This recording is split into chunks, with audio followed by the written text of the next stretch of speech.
Hey there, teachers and public employees.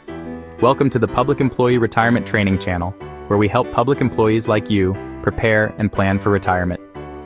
In this video, we're talking about the hidden costs and expenses within 403(b) plans and everything you need to know to make smart decisions moving forward. So, are you contributing to a 403(b) retirement plan? Great. But here's a question. Do you actually know how much you're paying in fees? These hidden costs can silently drain your savings over time. In this video, we'll break down the types of 403(b) fees, how they affect your retirement, and what you can do to minimize them, and some strategies to get rid of fees altogether. So make sure you stick around until the end.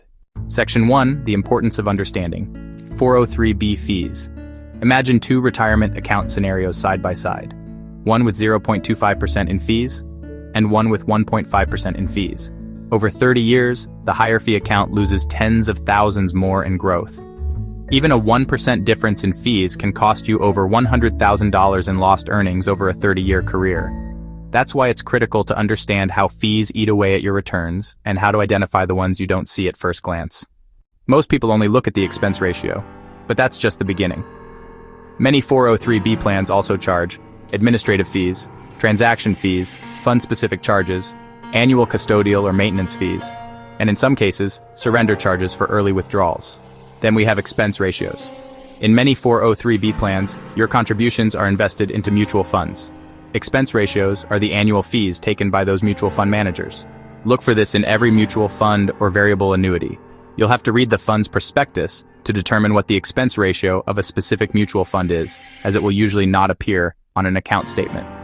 Don't forget about administrative fees. These are charged by the plan provider to manage your account, sometimes flat, sometimes percentage-based, and they can stack up.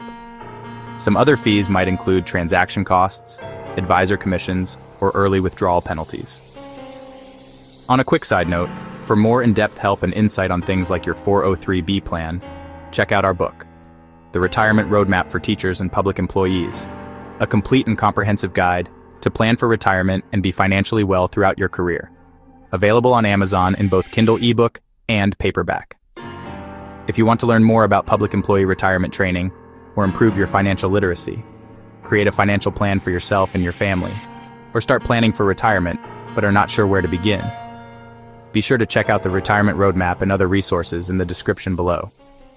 Now let's get back into it. You might have heard that indexed annuities inside a 403(b) can offer a low fee or even no fee way to invest. That's true. Indexed annuities often come with no ongoing management fees like mutual funds do. But let's break that down and look at the pros and cons. The pros. No annual expense ratios. Unlike mutual funds, indexed annuities usually don't charge a recurring asset-based fee. Principal protection. You won't lose money due to market downturns. The index annuity guarantees your principal and has a protective floor on the account. So the worst-case scenario each year is that you don't lose any money. Tax-deferred growth. Like all 403(b) investments, growth isn't taxed until withdrawal. Now for the cons and trade-offs. Participation rates and caps. Your upside is limited. For example, if the S&P 500 gains 10%, your annuity might only credit 4 to 6% depending on the contract terms. This is the trade-off for having the protective floor in down years. But remember, losses are harder to recover from, so protection with upside is a good thing. Surrender periods. These annuities often lock you in for 7 to 10 years. Withdrawing early could trigger steep penalties. However, if you have 10 years to go until you hit age 59 and a half, this shouldn't be much of a concern. Complex terms. Some indexed annuities are hard to fully understand. Be sure you know how the indexing method works. Indexed annuities can be a great low-cost option inside a 403(b), especially for conservative investors, but only if you understand the trade-offs. In theory, an indexed annuity within your 403(b) could have 0% fees your entire career and never lose any principal, earning in market up years. Don't just focus on low fees. Make sure the growth potential and liquidity match your retirement goals. This is a lot of information, so if you're still feeling a bit unsure, check out our video on choosing the perfect 403(b). Now for some strategies to reduce or combat fees within accounts that hold mutual funds or variable annuity 403(b)s. Choose low-cost funds. Look for index funds or ETFs with low expense ratios, often under 0.10%. Negotiate fees. Yes, you can. If you have a large account balance, Ask your provider about fee reductions. Compare providers. Not all 403Bs are created equal. Shop around. Some districts allow multiple vendors. Use that to your advantage. Here's a real fee disclosure. What matters most?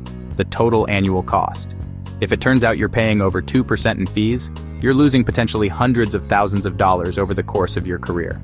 This includes the expense ratio, admin fees, and other hidden charges. So look for total cost, not just the fund fee. Don't be afraid to ask your provider or HR for help understanding the breakdown. Know your rights. Under federal law, your provider must disclose all fees. Take 15 minutes this week to log into your 403B account. Look at what funds you're in. Find out the fees. Compare with low-cost alternatives. And if needed, make a change. Bonus tip: diversify your portfolio to manage risk. Don't put all your eggs in high-cost annuities or one mutual fund. Your 403B is your future. Don't let unnecessary fees rob you of it. The more you know, the more you grow. If you find you are unhappy with your 403B, check out our video on how to transfer your account to another provider. Make sure your retirement money works for you, not for your provider. Share this video with a colleague or friend who has a 403B. And don't forget to subscribe for more public employee retirement insights. For more help and insight, check out our book, The Retirement Roadmap for Teachers and Public Employees, available on Amazon in both Kindle ebook and paperback. Stay informed, stay prepared, and here's to your bright future ahead. If you want to learn more about public employee retirement training, improve your financial literacy, or create a financial plan for you and your family, then be sure to check out the Retirement Roadmap and other resources. We hope you found this video helpful. If you did, share it with a fellow teacher or public employee. Be sure to like, subscribe, and hit the bell. Drop your questions or any future videos you want to see in the comments, and thanks for watching.